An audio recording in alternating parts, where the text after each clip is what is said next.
importantes que las vamos a desarrollar. ¿Cómo nace la medicina social? ¿Sí?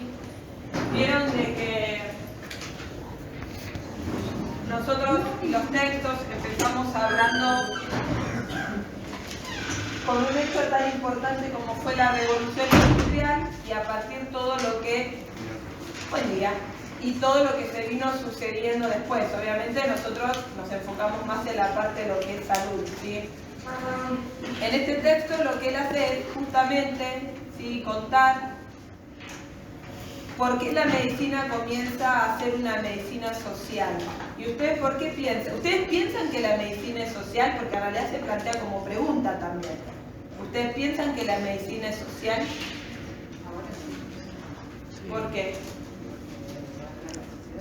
¿Por qué? Porque abarca la sociedad. Abarca la sociedad. Muy bien, ¿por qué más?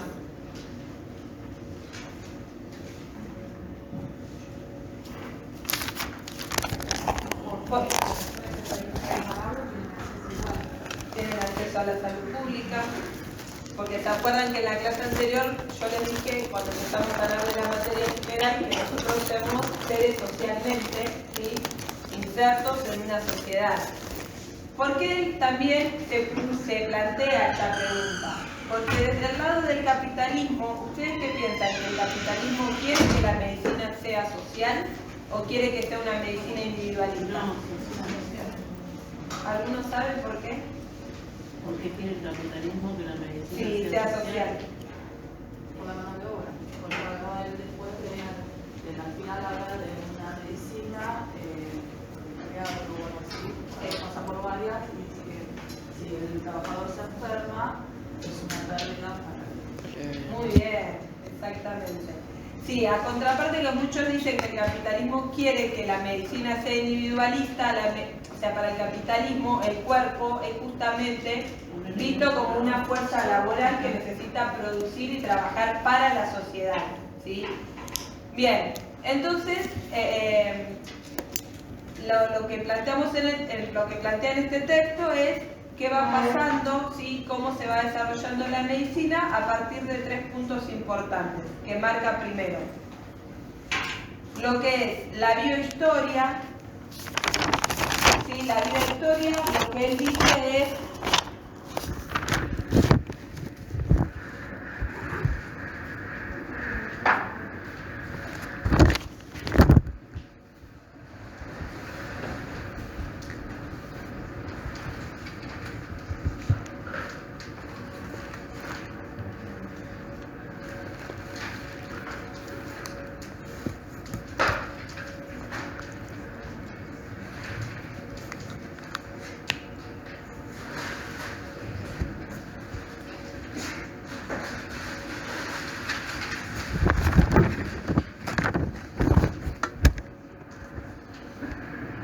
estas 3 cosas las marca como 3 puntos importantes, ¿sí?, para dar inicio a lo que es la medicalización, la medicina social. En lo que es la biohistoria, él lo que dice es que son aquellas consecuencias que deja, ¿sí?, la intervención humana, o sea, la intervención de la investigación.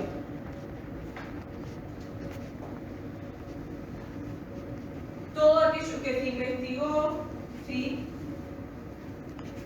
que se propuso como tratamiento y que obviamente dio un resultado. ¿Qué se les ocurre que puede ser acá en la biohistoria? Algo importantísimo, obligatorio. Las vacunas, por ejemplo, ¿sí? Es una intervención y que justamente las vacunas son una de las primeras medidas que nacen como política sanitaria.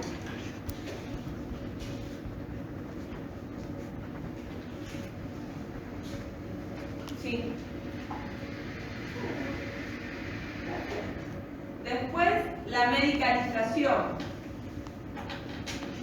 Acá hace referencia, ¿sí?, a todo lo que es la industria farmacéutica, cómo empieza a influir, ¿sí?, la investigación en la biohistoria, ¿no? O sea, dijimos la vacunación, pero también él nombra el tratamiento de lo que es el bacilo de Koch, ¿sí?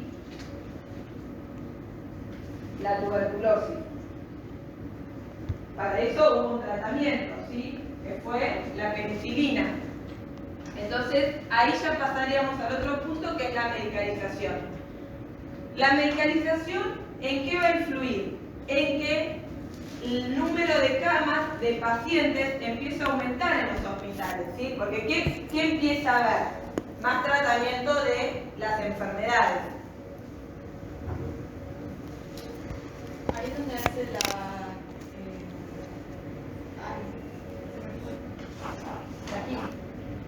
la quimio, sí.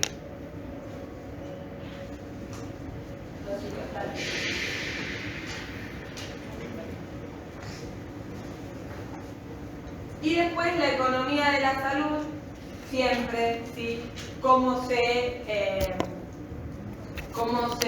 planifican, cómo se planificaron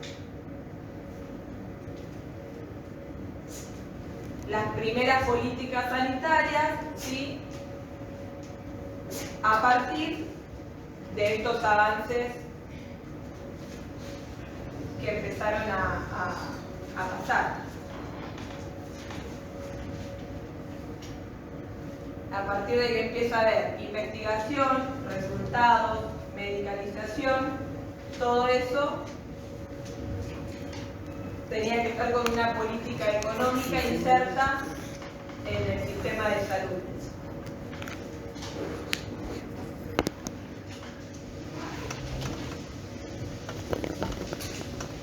Bien, después él sitúa, que esta también es como la parte más importante, 3 etapas, ¿sí? Que se dan en Alemania, Francia y por último en Inglaterra.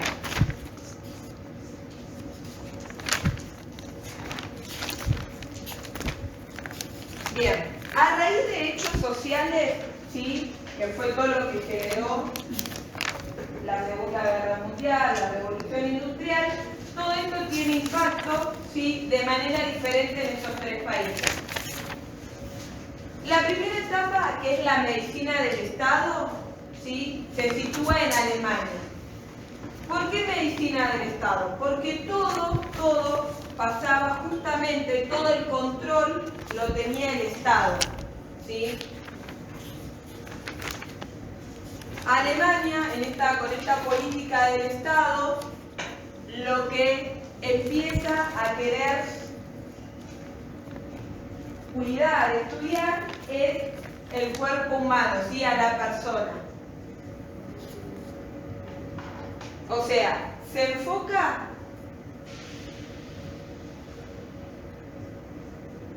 en la persona, ¿sí? Entonces, ¿qué piensan que es lo primero que hace si lo que quiere es cuidar a las personas? ¿Qué piensan que nace en esta etapa, en esta política del Estado? Que no había hasta ese momento, o no estaba formada. ¿Qué piensan que surge? Si nosotros nos queremos cuidar, ¿qué es lo que necesitamos? Yo quiero buen día, si yo quiero cuidar mi salud. Nace la medicina reglamentada, ¿sí?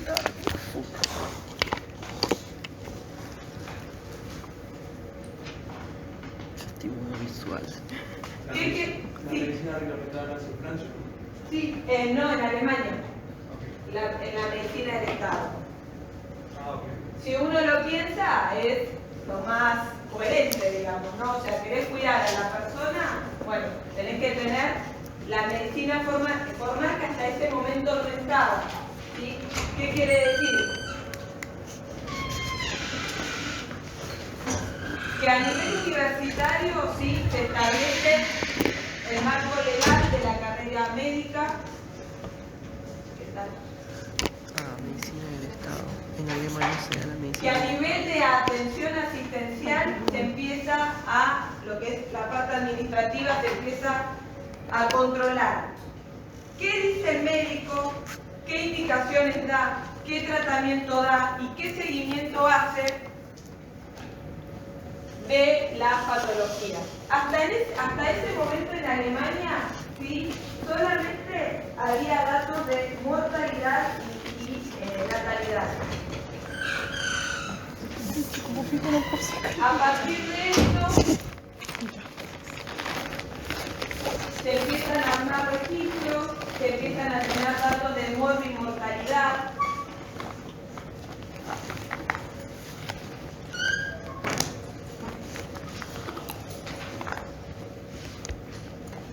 ¿Saben lo que es muerte y mortalidad?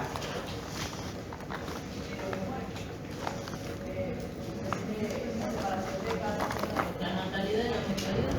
La natalidad y la muerte y mortalidad son enfermedades que pueden llevar a la muerte, ¿sí? O causas o situaciones que uno tiene que tener en cuenta porque pueden llevar a la muerte.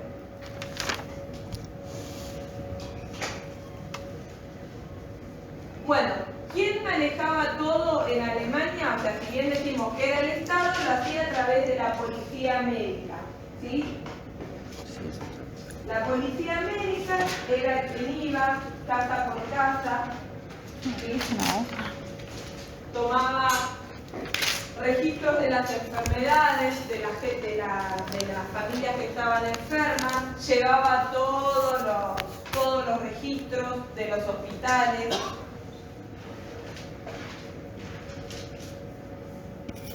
El Estado tenía todo el control, ¿sí?,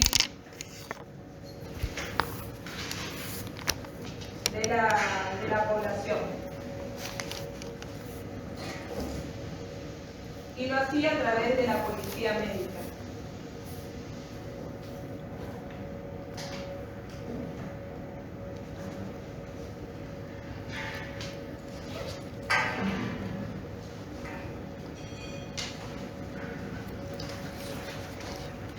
Bien.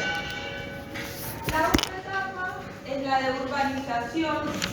Esta sucede en Francia. Esta etapa de urbanización, ¿por qué ustedes suponen que surge?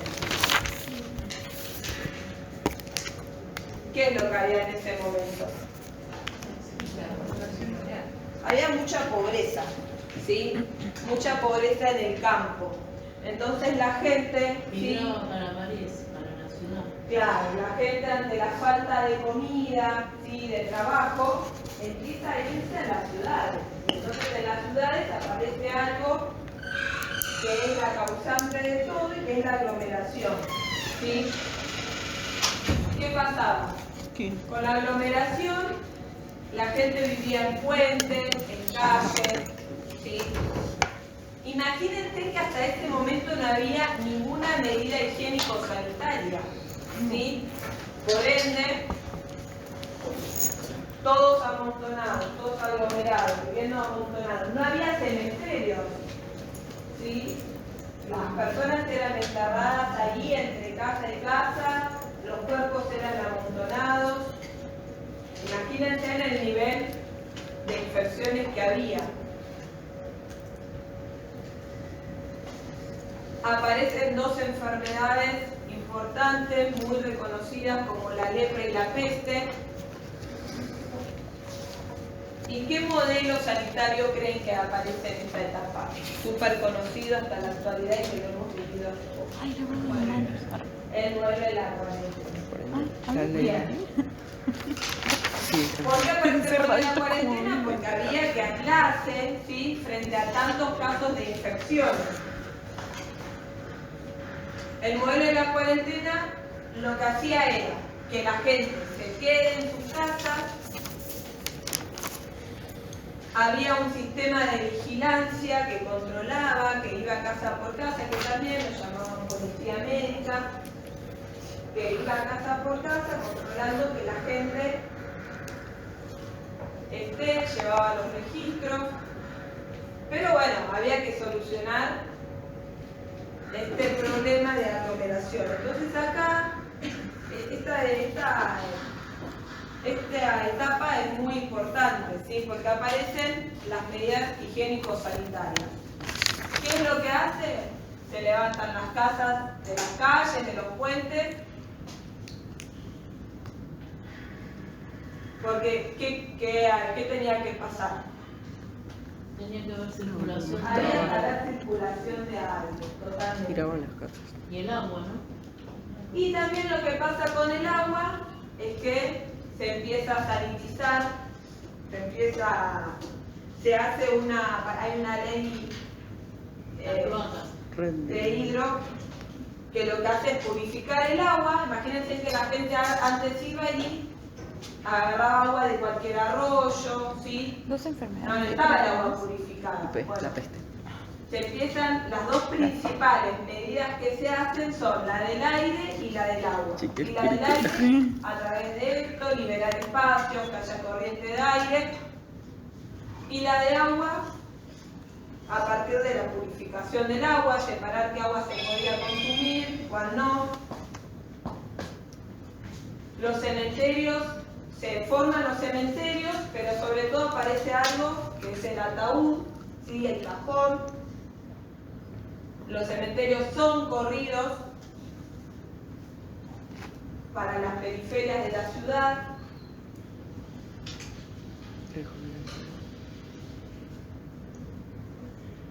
Con los pacientes que tenían lepra y peste, se los empieza a aislar, se llevaba control de ellos. Y aparece lo que es la sanitización de las casas, ¿sí? Cuando estas personas tenían algunas de estas dos enfermedades, lo que hacían después era desinfectar, ¿sí? Entonces, este modelo de urbanización está muy marcado, ¿sí? Por lo que son las medidas higiénico-sanitarias. Fue el inicio, ¿no? Después, bueno, todo lo que se evolucionó y todo lo que vino después. Pero las medidas higiénico-sanitarias aparecen en este modelo.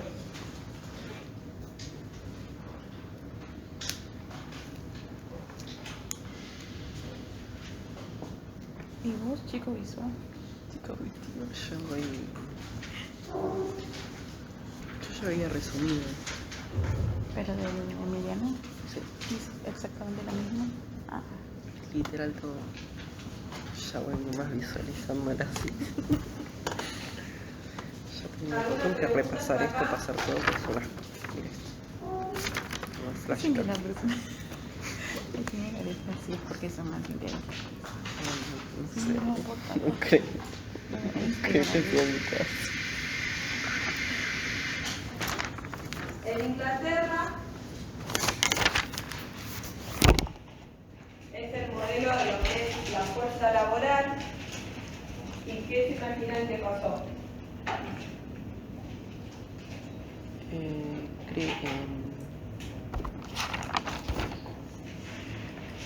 Podríamos decir que ahí es el inicio de lo que ahora son las ART. La revolución industrial. ¿Qué pasó en Inglaterra?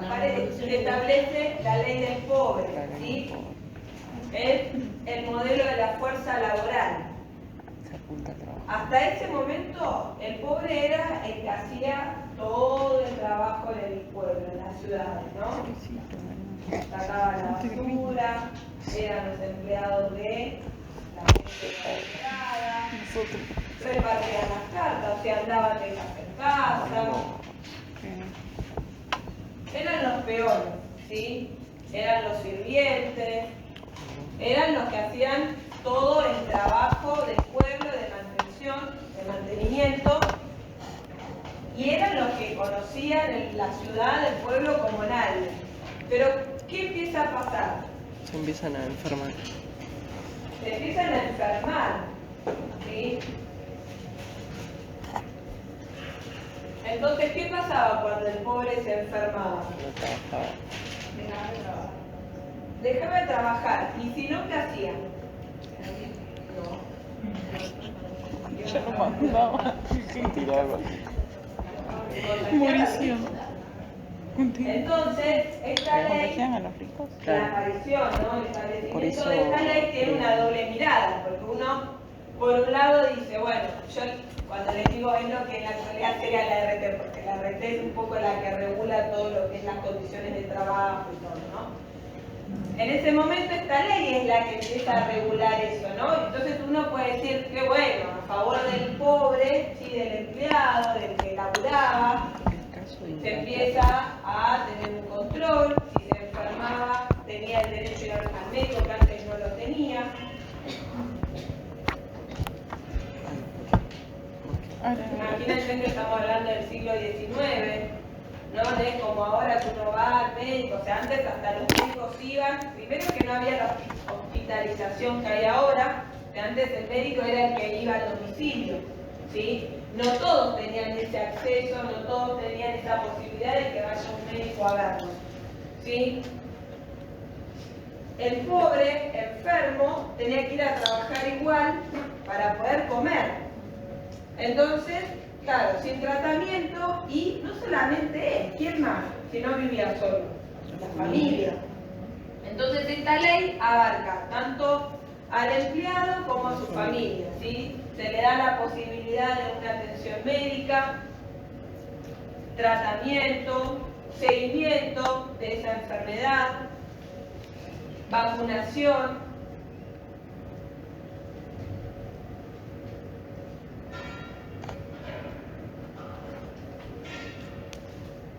Tanto para él como para su familia. Claro, en realidad no de una obra social, pero sí de algo que esta ley empieza a regular el trabajo, ¿sí? Empiezan a tener control.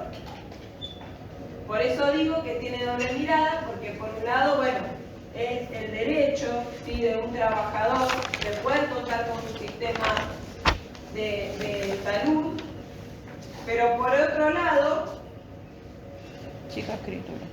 esto lo establece los ricos, ¿sí?, porque no querían contagiarse y a su vez porque no querían, ¿sí?, que deje de trabajar. O sea, que si se enfermaba, que haga el tratamiento y que siga trabajando. Porque si no, ¿quién iba a hacer todo ese trabajo pesado, duro? En el pueblo.